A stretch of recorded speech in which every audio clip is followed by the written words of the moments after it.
Hello, are you well? Yeah. Are you sure? Yeah. I'm Shaun, England, and I've been doing okay. Recently got back from Thailand, the land of smiles. Yeah. They lost my luggage and it rained the entire time I was there. So great to be back in the land of foreheads and sorries. Bruno.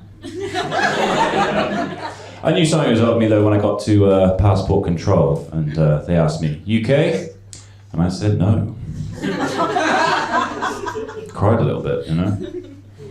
Get a little bit sensitive with the mention of UK with my last name being England. I mean, I once even carried around an expired condom from 2016 to just remember when England wasn't fucked.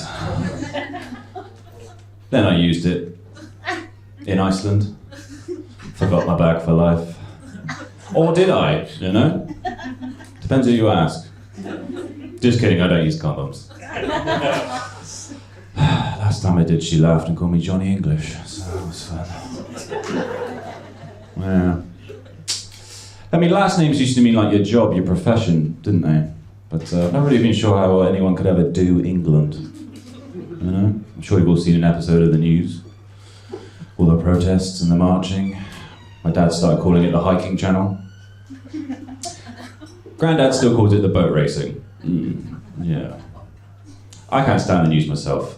You know, it's just people talking about who's coming in, who's getting voted out, who's doing something off camera they shouldn't be.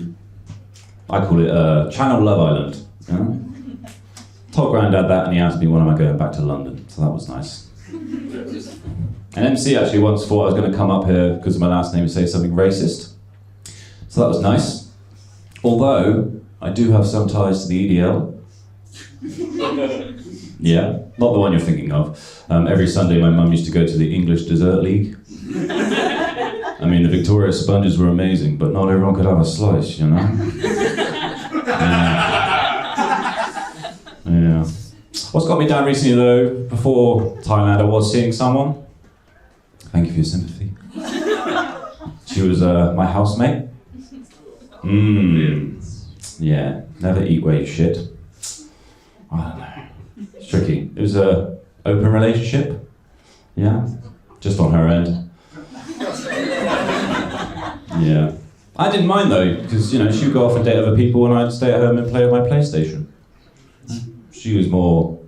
I was more single player, she was more online multiplayer, you know? She used to call me her little Crash Bandicoot, which I thought was quite nice. She was really into Coldplay though, but that was her word for edging. Yeah. I mean, we were filthy like the roof of a bus stop, you know? And it all came to an end.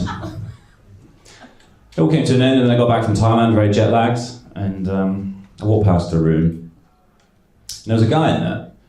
I thought, fair enough, you know. But for a second I thought I was still on the plane asleep as it landed because I heard some clapping, you know.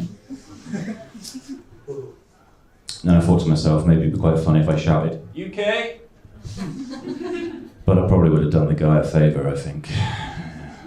She's moved out now, a little bit tricky to sleep at home. My friends say, you know, you should just put your favourite film on to get to sleep a little bit better. Problem is, my favourite film is Inception. Yeah. I fell asleep during it one time, woke up, Leonardo DiCaprio was in an age-appropriate relationship. I may still be dreaming. Also tried those melatonin gummies recently. Anyone had some? Yeah, prescription. They basically help you get to sleep, right?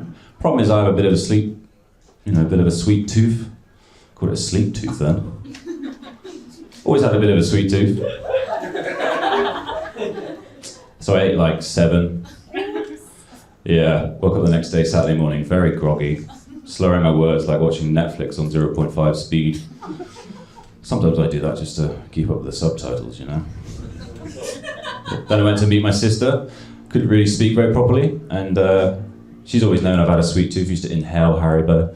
She made a joke and called me Harry Slow. I didn't really get the punchline, I thought she was calling me Harry Kane. But that's another story. Anyway, I've got to go, everybody. Thanks all, I've been Shaun, England. Good night.